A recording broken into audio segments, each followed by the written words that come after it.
but by the way, farming in today's age isn't mimicking the natural processes. Very much not. Yeah. So that's where you guys are different, right? Mm-hmm. It's very much a process-based agricultural methodology as opposed to being an input-based. And I've worked on organic farms in Florida, and it's very much like you have your chicken manure, you have your Grand Deveau, you have your this product and that product, your neem oil, and all these things. Inputs. It's all inputs. Just so you can get your organic broccolis and cabbages and stuff. So explain to someone, because I know what you're talking about. Yeah, Agroforestry's lit. I love it. Mm-hmm. And by the way, we need to integrate more of this into our systems. That's why I have Josh here today.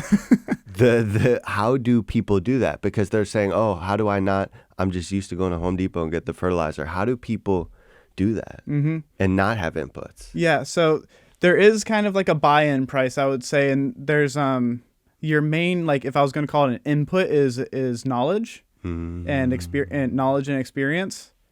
And so there's a little bit of research that you have to do in like understanding plant physiology and understanding how plants react to your interactions with them, your management styles of them. And instead of using physical inputs, you're using management. So a classic one, what we talk about all the time is like the release of gibberellic acid and cytokinin when you prune trees.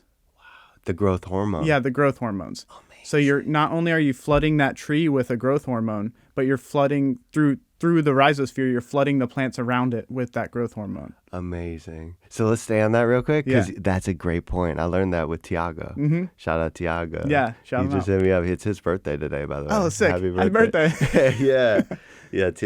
He's an amazing agroforestry teacher. He taught me that, and so the growth hormones get released when we prune the trees, which is amazing. So think about inputs we go buy at the store. Instead of that, we could prune the trees with the branches that are dying or like whatever, bring in more airflow, bring in more whatever we want. Yeah.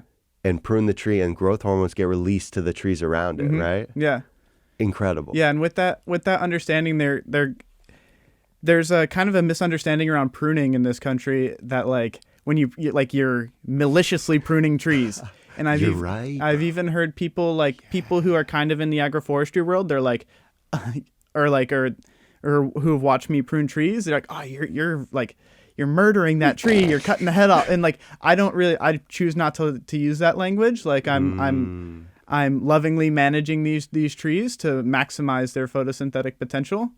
And that's important for me to recognize that we're not doing harm to these trees. And some of the longest lived trees and the oldest trees are pollards and coppice trees.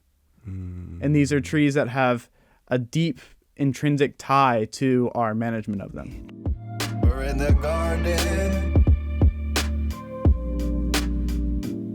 It's existential.